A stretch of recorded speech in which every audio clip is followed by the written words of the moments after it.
sure God's got it.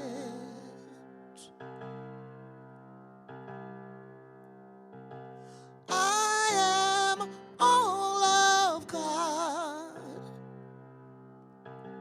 God is all I am. I'm letting go. Now for sure, God's got it.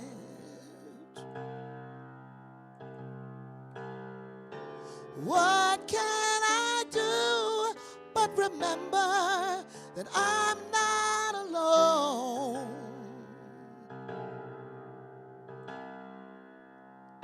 Whatever I ask for is here. I can claim as my own. I don't need to worry or fret what the outcome will be, because I know it's already done unto me as I believe.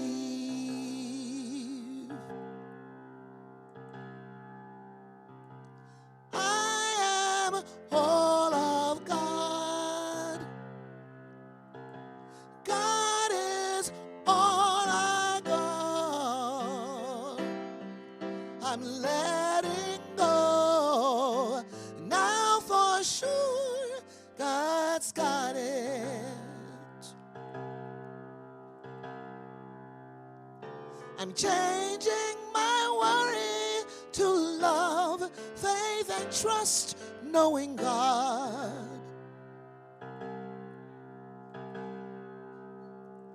I open my heart, mind, and soul to love's lightning around. I don't need to worry or fret what the outcome will be, because I know it's already done unto me as I believe.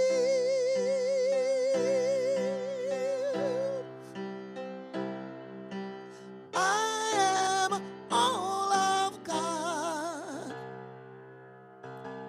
God is all I am. I'm letting go. Now for sure, God's got it. Got it. Got it.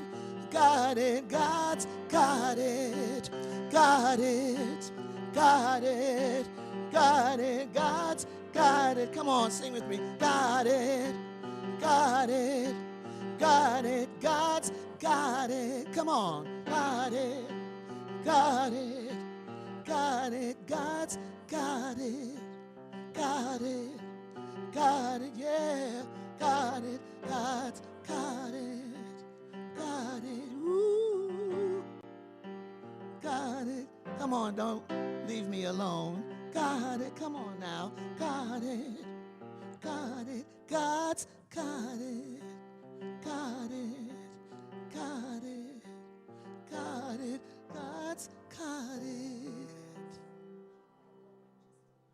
Sure. Invite us to really be a part of this idea that God's got it.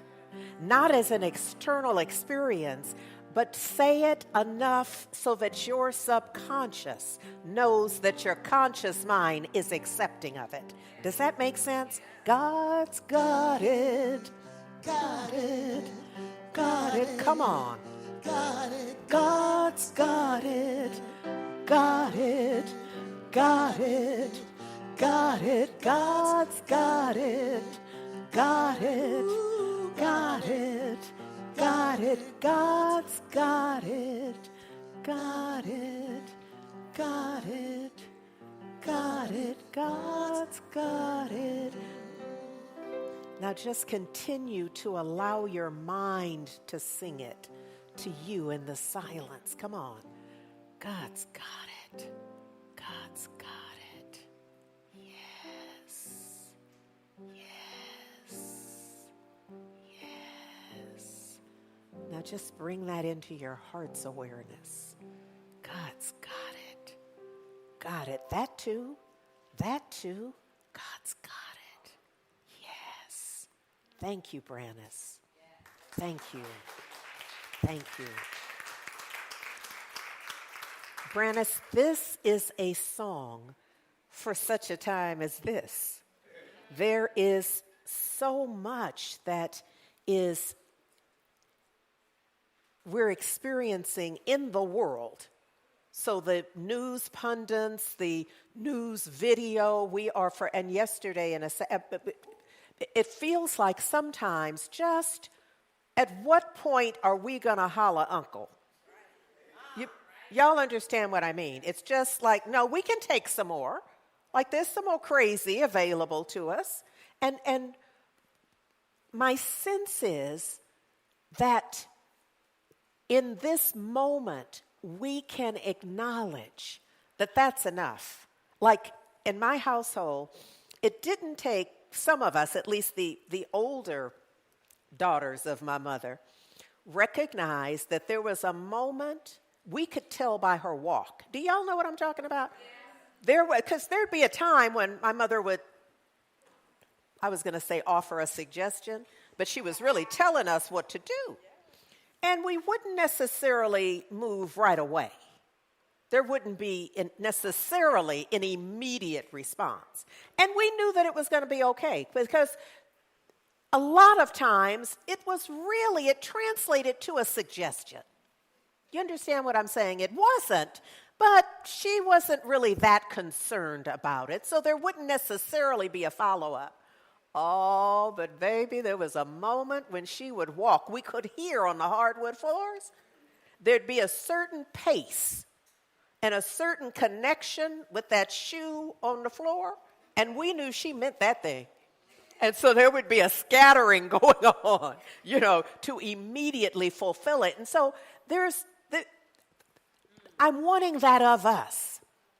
I'm wanting us to hear the footsteps in a way that moves us to respond.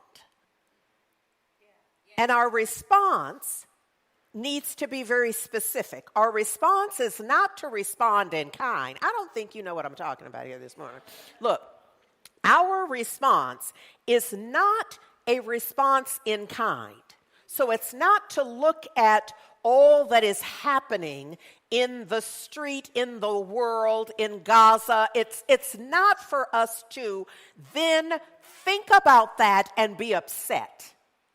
It's instead to do, as Brannis invited us to do, to know God's got it. Now, this is not denial. Do not confuse this. This is not denial. This is not where one is saying, oh, God's got it, I don't have to do nothing. Oh, yeah, there's something for you to do. The first thing for you to do is to know that God's got it. That's your first thing. But then in your knowing, what does the lyric say? I don't need to worry or fret. Why? Because your worry and fret is not helping the situation. In fact, it's adding a negative vibration.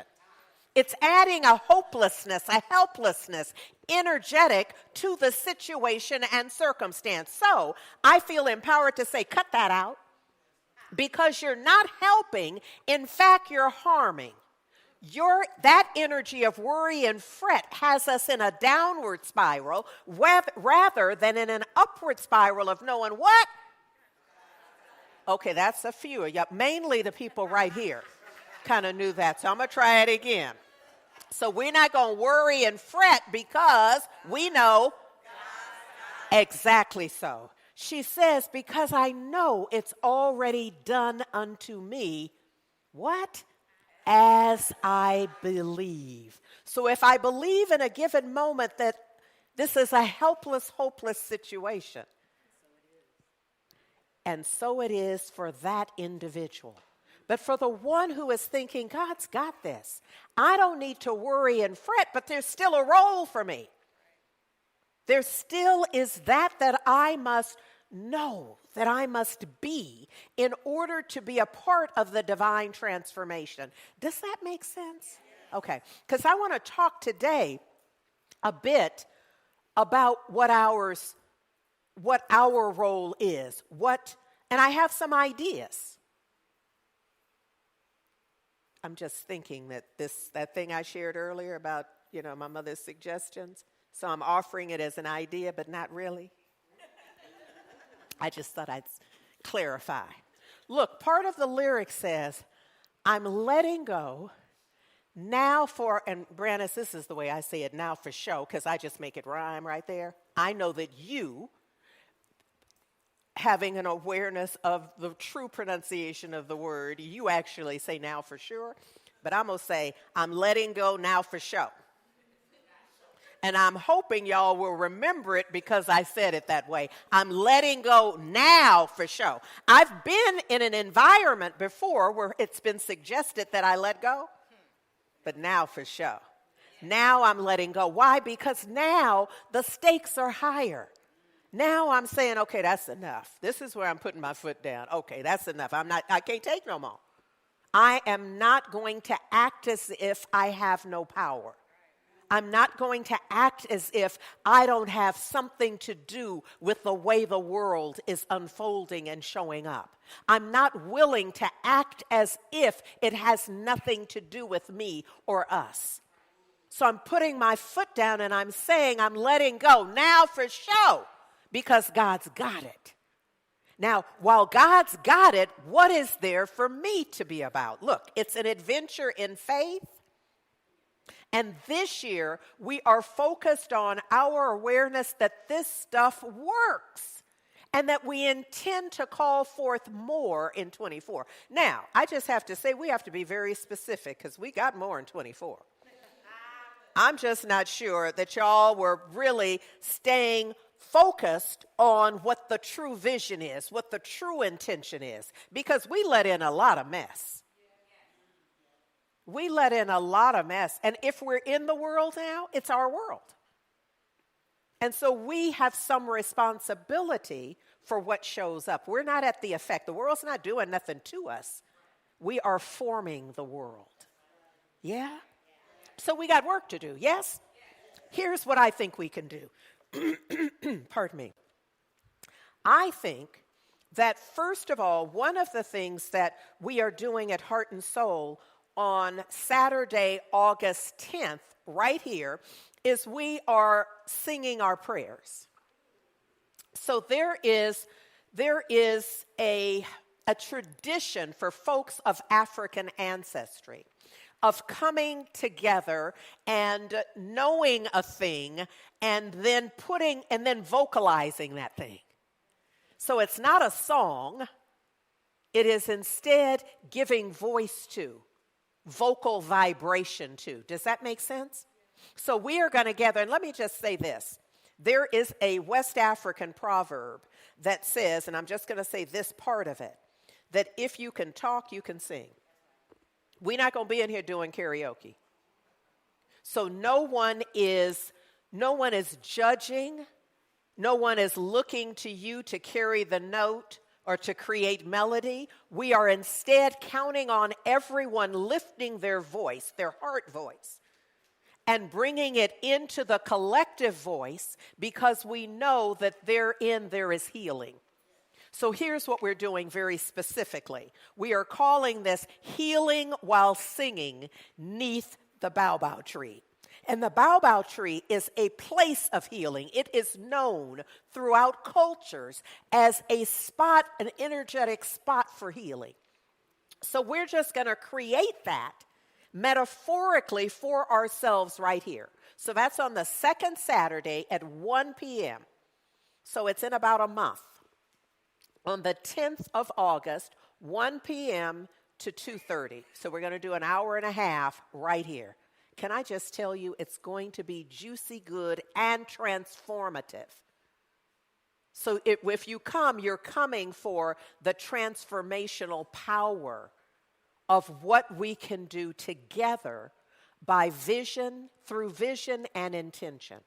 So the way that this is, let me tell you what a friend of mine who has lived in Marseille for the past several years, he was with us the weekend at Heart and Soul, the weekend before COVID. So they were on their way back. He brought a group.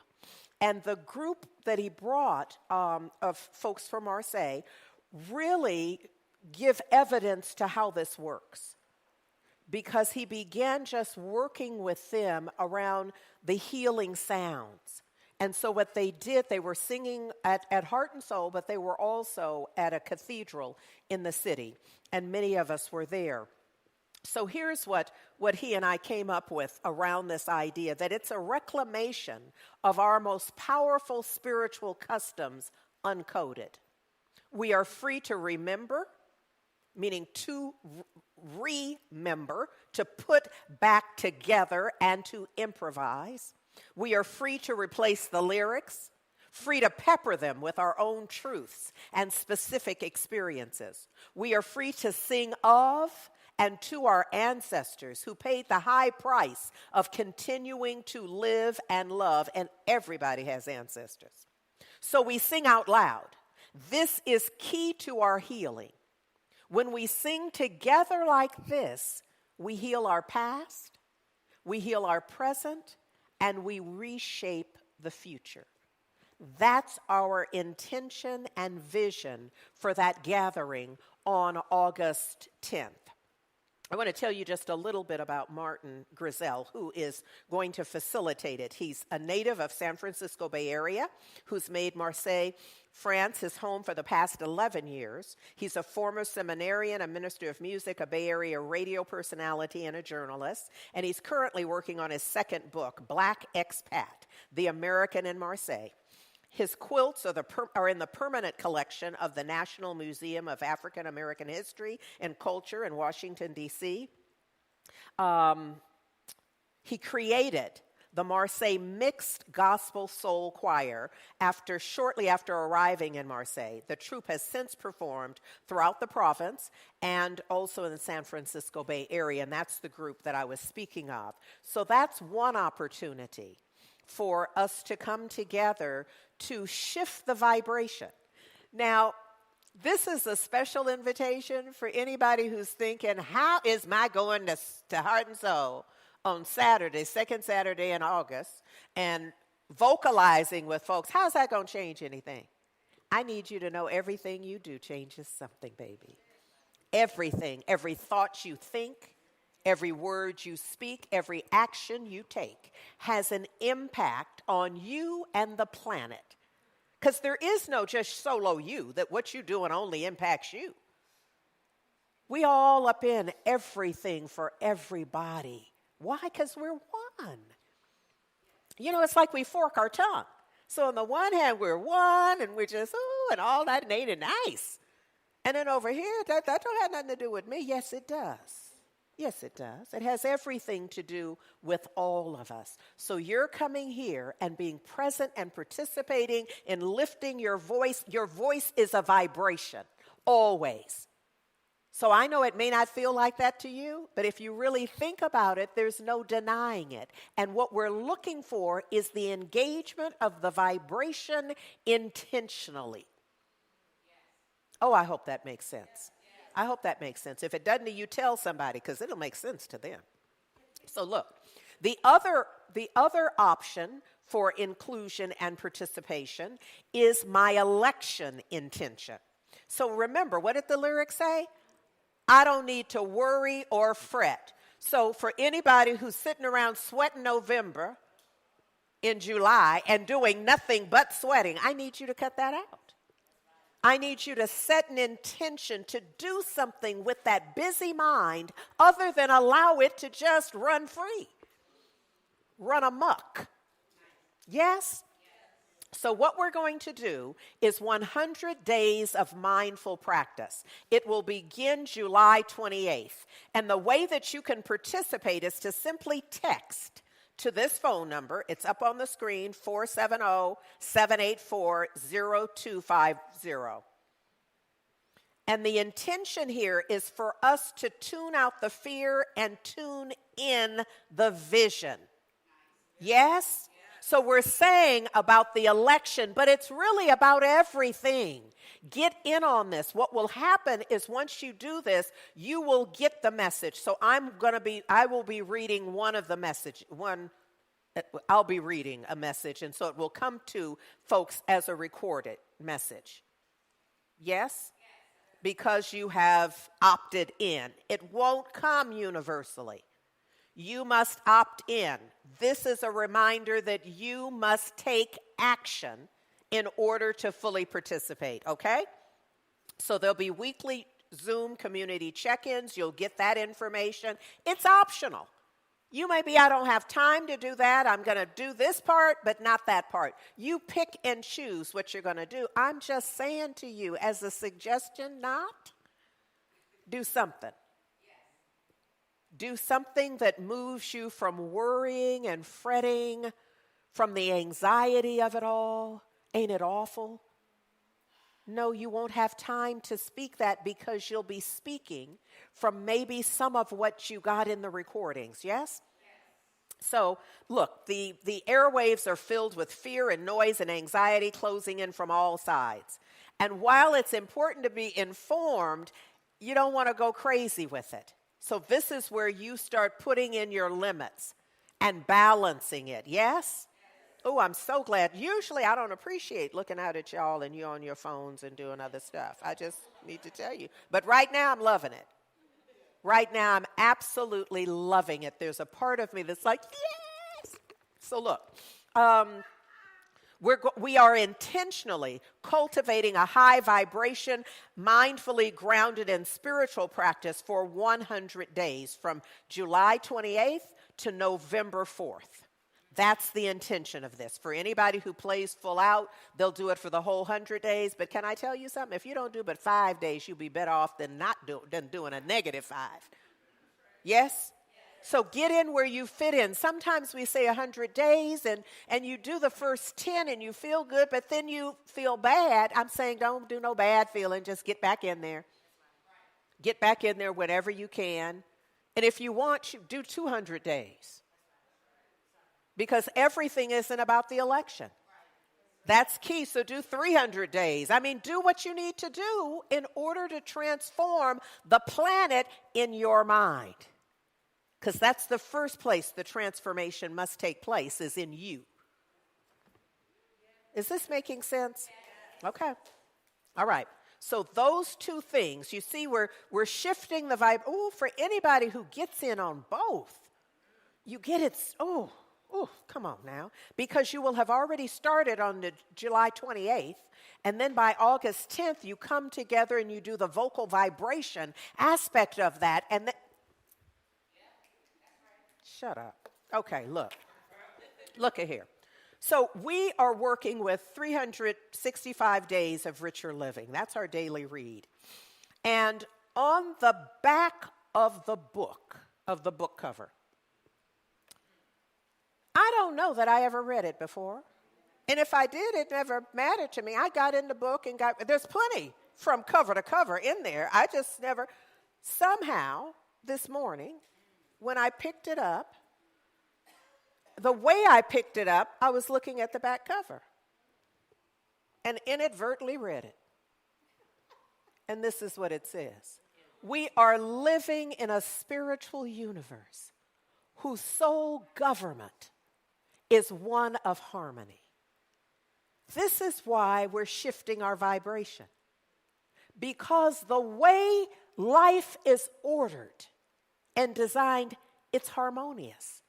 So if we're not experiencing harmony, what do we need to shift? We think we need to shift the world. We need to write to the editor.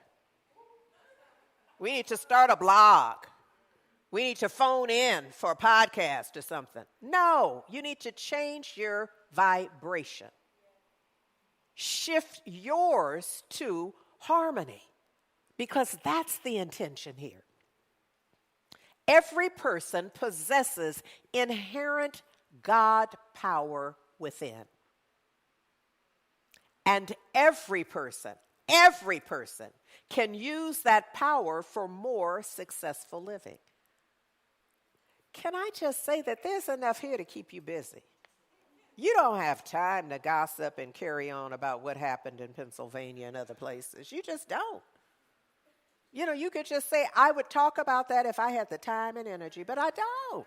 Because I'm shifting my vibration. And if I talk about that, I will be shifting my vibration in a way I don't choose to. Now, we're not going to act like Gaza is not happening, like there aren't atrocities in the world. We're not pretending that. We're aware that the way to shift them is to not talk about them as they are now.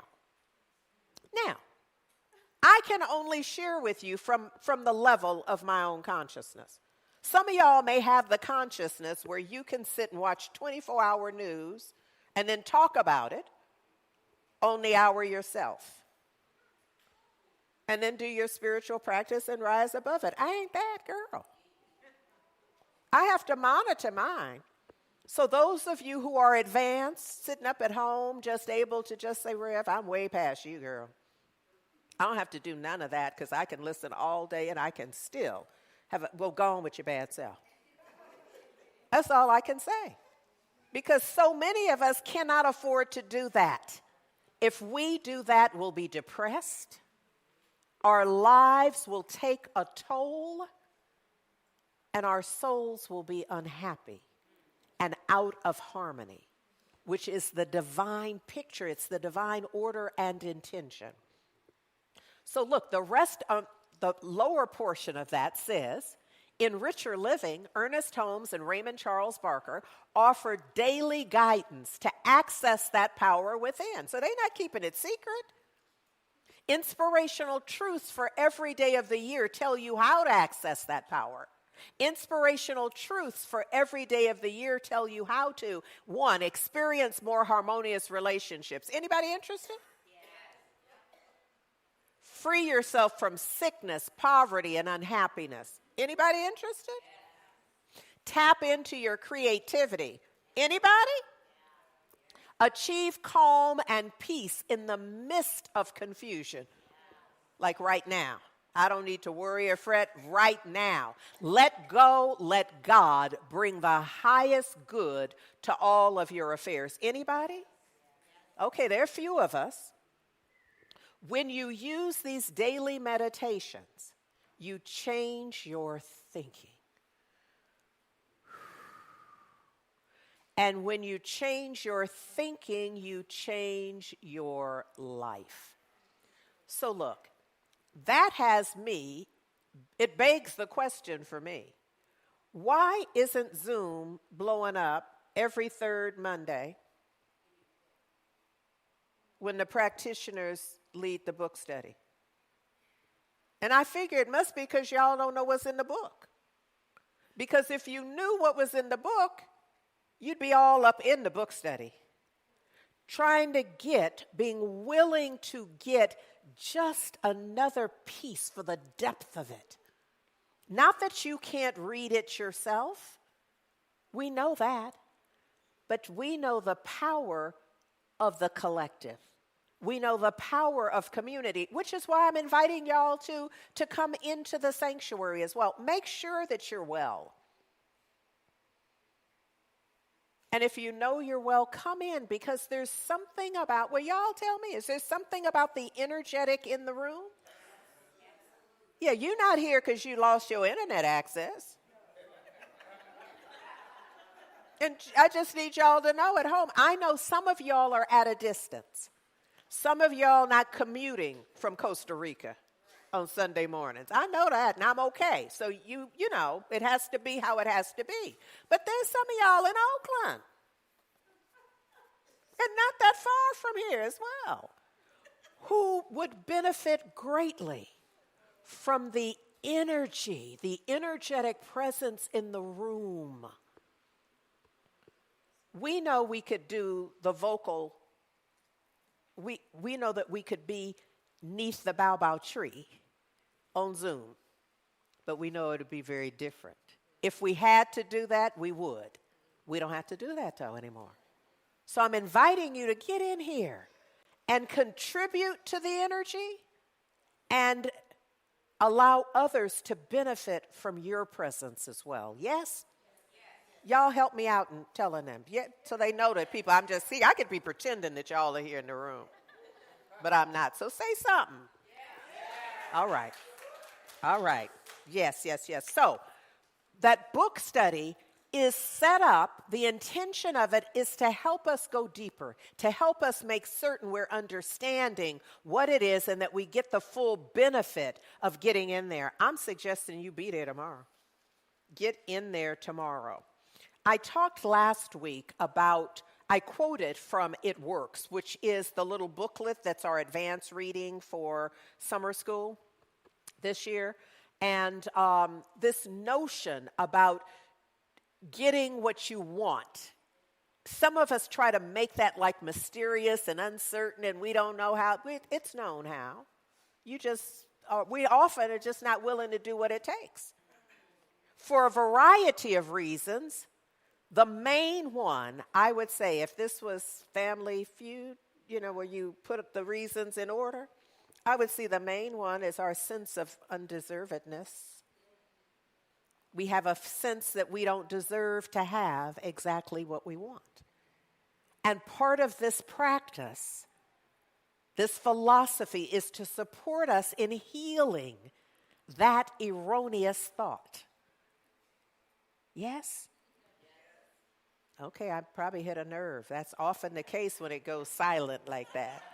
Folks can't even respond to the question anymore. So look, Ernest Holmes says in The Way It Works that in our ignorance of the truth that we misuse the highest power that we possess. So as I start thinking about this message,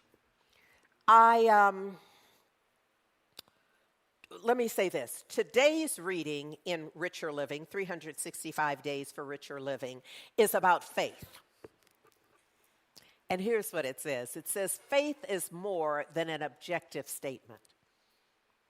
We do not have perfect faith while any subjective contradictions deny the affirmation of our lips. So it's saying one thing, doing another. So faith is always congruent. The way you're thinking, what you're saying, what you're doing, all line up. Does that make sense? Yes. Okay, because that's important. So Holmes and Barker say this is what the Bible means when it says we must know in our heart, because heart symbolizes the innermost center of the being. When the intellect is no longer contradicted by our emotional reactions. Should I just assign Inside Out? Should I just assign it? Don't run, go see 2 yet. Review 1. Review Pixar's Inside Out. Because frankly, that's what it'll help you understand this.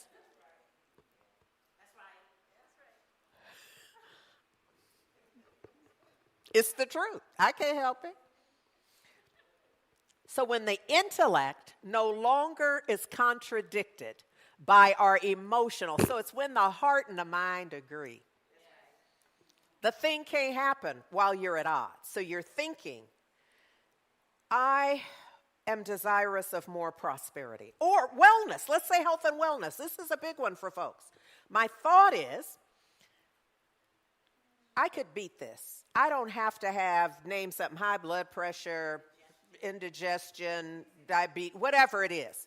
You now are of a mind, this isn't how I want to live my life. But then within there's a feeling of, this is just the way it is. There's a feeling of, I can't do anymore. There's nothing, but you got to get those two in agreement. Can you see that there's no forward motion while you have that conflict going? Yes, I can, no, I can't. Yes, I can, no, I can't.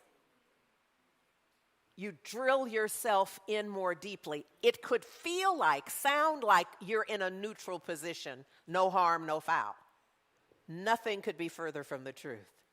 Because what you're doing is really, picture yourself as a drill. You're really drilling yourself into this consciousness of, yes, I can, no, I can't. The idea is to move from there, and the only way to move is by agreement. Oh, yes. And see one. That's the only assignment. Let's be really clear. Just see the first one. It's available on a number of platforms, and it may cost you $3.99 or something, but pay. It's worth it.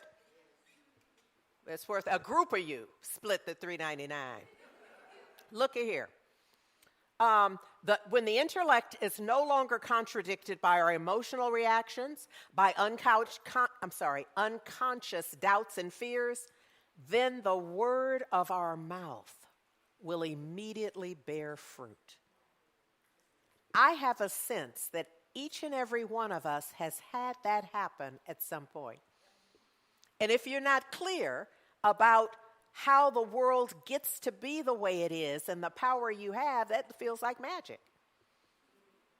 It feels just like, the universe spun in a different way, like something out of, never mind.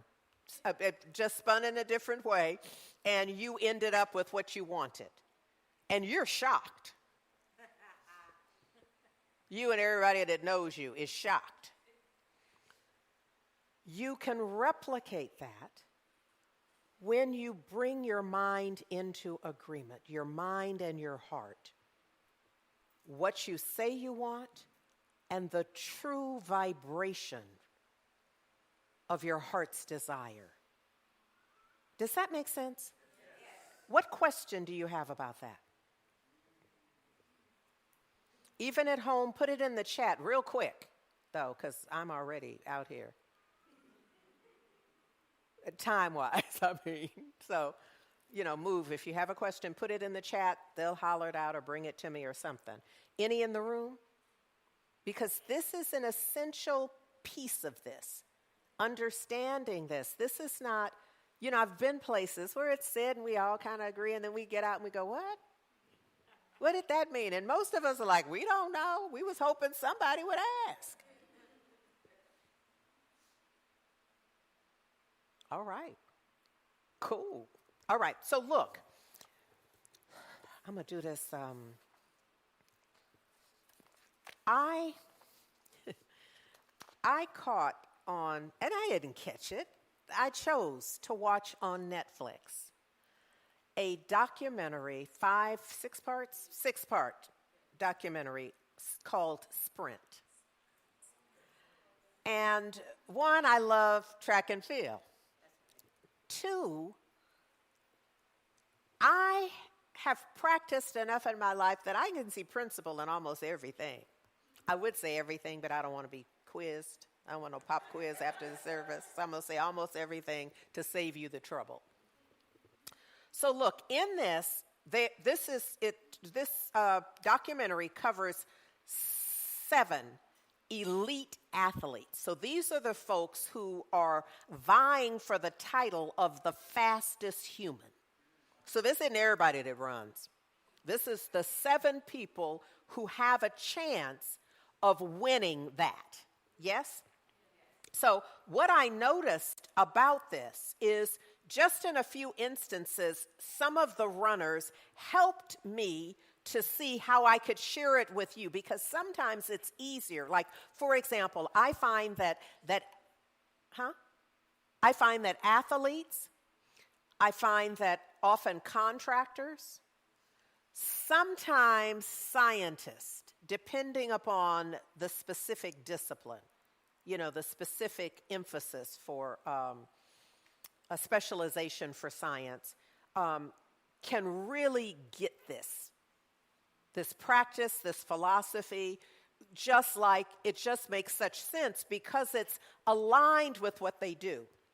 And so I think athletes in particular, because they often have to go beyond elite athletes, because they have to go beyond what most of us think the body can do.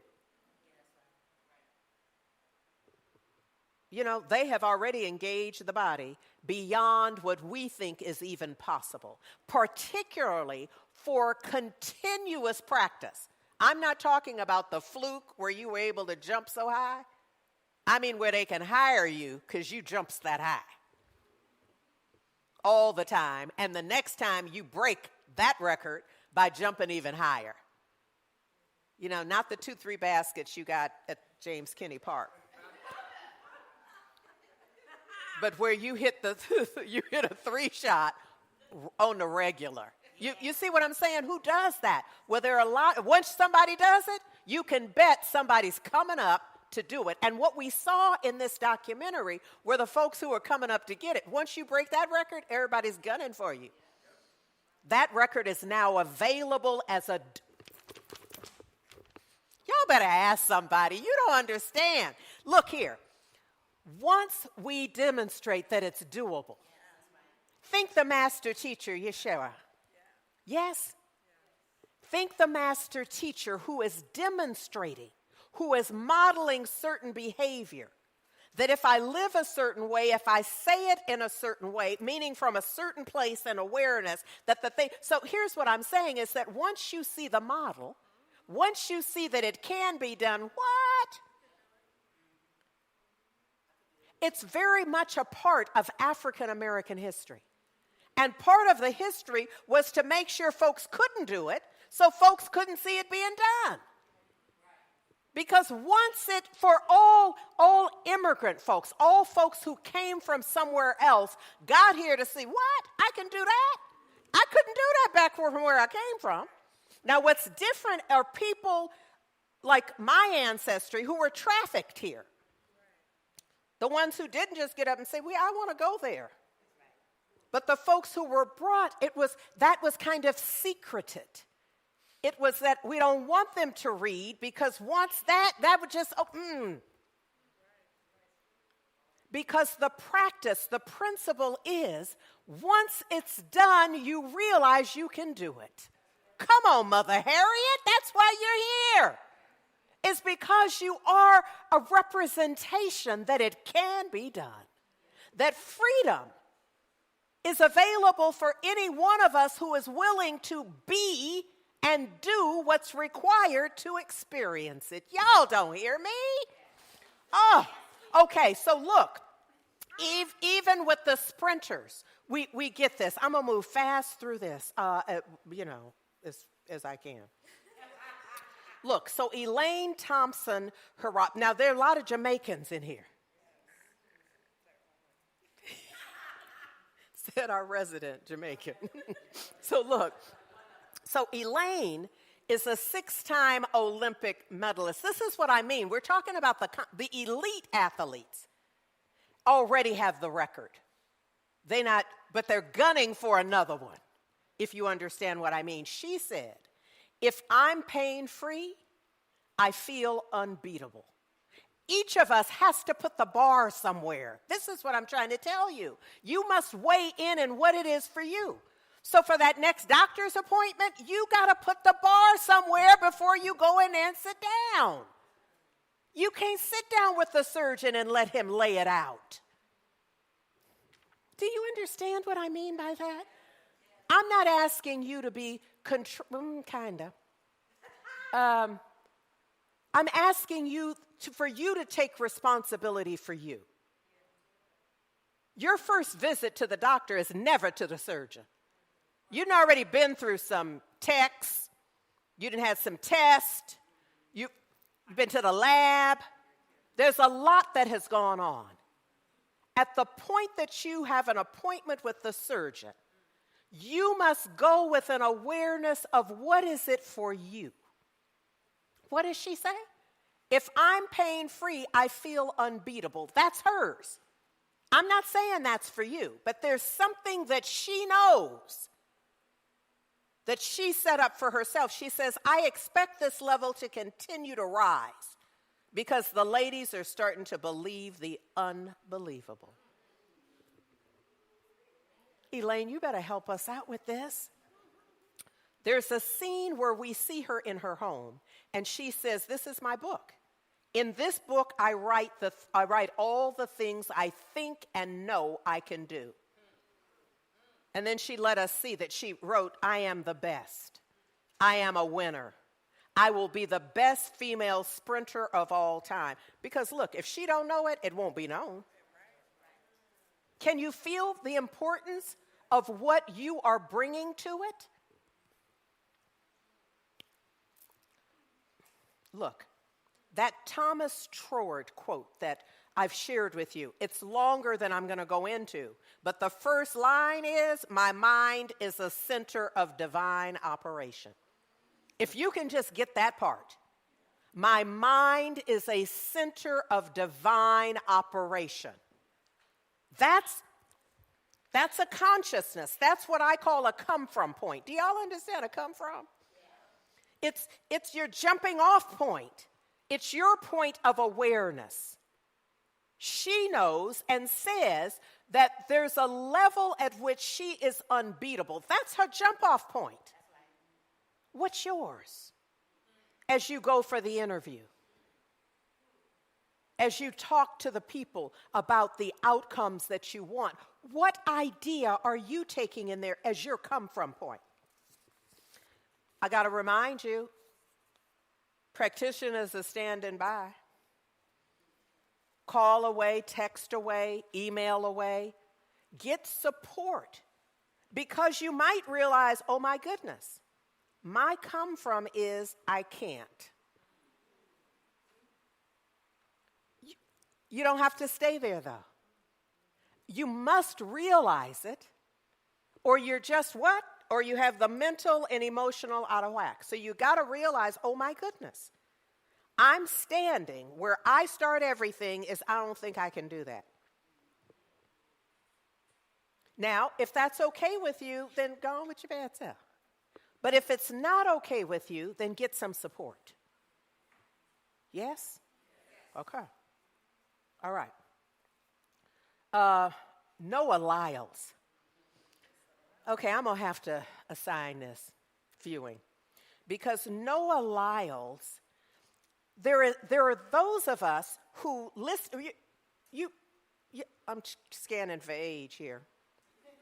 Many of us remember when Cassius Clay, I beg your pardon, when Cassius Clay showed up and he was in everybody's face. I'm the greatest, he's pretty, he's all the things. And there were some of us who were like, I need you to tone that down some. Because that's how we are ordered. That's how we ordered. You're doing too much, Cassius. Just go on in the ring and fight, but just hush. Well, Noah Lyles is the new Cassius Clay in track. And dare I say, Cassius Clay to Muhammad Ali proved that everything he said was pretty true. He mighty pretty man. And could beat up pretty much everybody. So we there's a point at which you just go and say what you want to say about it, Muhammad Ali. And that's how I felt watching Noah. At first I was like, I'm going to need you to tone it. And I thought, baby, go on. Go on with that. Say what's so, the way you need to say what's so for you. Don't do it the way I need you to do it, because I'm not running. I can't help. I'm not going to be a sponsor. None of the things that he has racked up. So we saw him just tearing up the track. But it was all preceded with, I'm getting ready to go out here and win. I hope you're getting this. I'm not inviting you to get out on the track. I am inviting you onto the metaphorical track of your life, where you are in competition with you. That's a thing that everybody made clear. Now, we see them in competition in the blocks with everybody, but we hear them against their best self. I don't have time to do the whole thing here, but okay. I can tell you one more, yeah? Okay. Sha'Carri Richardson. Oh, baby. She said, I am ready mentally, physically, and emotionally. And I'm here to stay. I'm not back, I'm better. Now, we get to see her in the news, what do they call the little conferences after? So you've run? The press conference thing. And she'd lost. She'd lost the race, and so now she's back. And when they wanted to ask her about, but yeah, before, she's like, I don't want to talk about that. And I was like, but this is the press conference. You know, I got my mind. I'm like, you got to. But she was like, I don't even like that you brought it up. And I was like, well, yeah, I hear you. I hear you, because what the invitation was, Mr. Media Person, was to leave this empowered place where you sit right now and get right on down up into the lower experience of it. Now, there may be a point where she has worked that out and she's like, oh, yeah, let me tell you about that. But she wasn't, and she knew not to talk about it. So I'm not talking about her in track. I'm talking about you with the surgeon. You see, I'm talking about you at the child care place. I'm talking about you with your landlord. I'm talking about you with your family. I'm talking about you and how you see you and how invested you are in ensuring that you are standing in an empowered place no matter what. Val, I don't know if I'm not even sure if you were in the car with me and my mother and your eldest son was in the back seat. And he'd done something. And so we're riding. I'm in the front seat with my mother driving. And I kept turning back to, bring that up. And there was a point at which the little fella just said, I'm not talking about that anymore. And I thought, oh, I don't blame you. Because we weren't going nowhere with it. I was just, and you know better. And that was pretty much all I was saying. Just variations on, you knew better. And he finally had good sense enough to say, I'm not talking about that anymore. Go on with that. You have to know for you. You have to know for you, because people will try to tell you you know better. And you are to stand in what it is for you. And that's what we got to see with her. And this is what we find in the 365 Days for Richer Living for last Sunday. Part of what it says is, be yourself today, regardless of what happened yesterday. Yes? So I have some other stuff, but you know what? I can hear the bells tolling from here right now. Look, all I want to remind you is that your mind is a center of divine operation. Engage it in that way. Engage your mind as if you know it's a center of divine operation, and use it accordingly. Sometimes we use a divine center of operation as if it's a switch that we can just get ourselves with. You know you didn't do. You know you shoulda. You know you shouldn't have. It's a center of divine operation.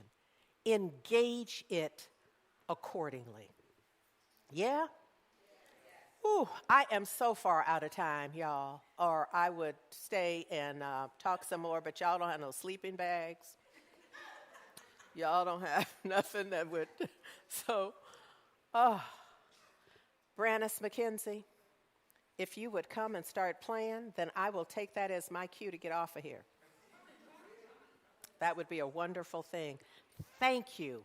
Your mind is a center of divine operation. Say that, please. My mind is a center of divine operation. Thank you.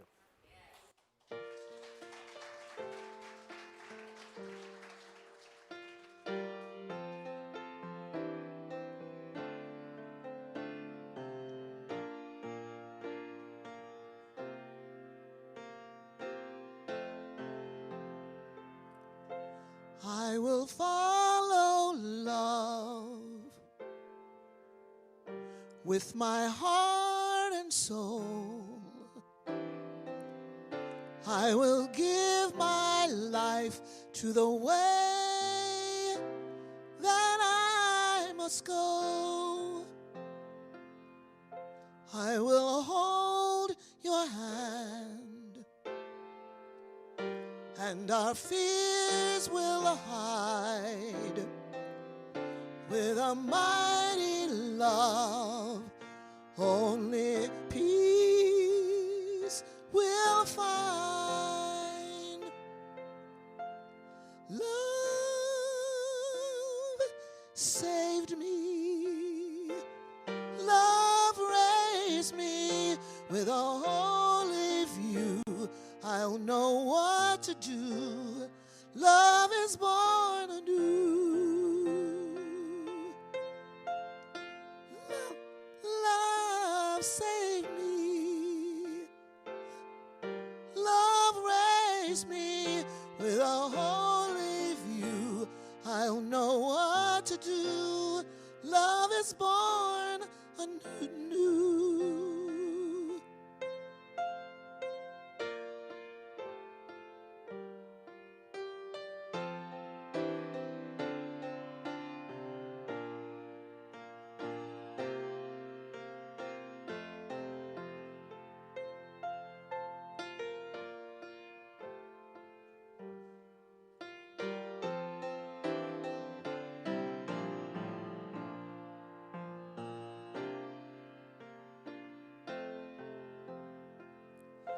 I will follow love with my heart and soul. I will give my life to the way that I must go. I will hold your hand, and our fears will hide with a mighty love. Only peace will find. Love saved me. Love raised me. With a holy view, I'll know what to do. Love is born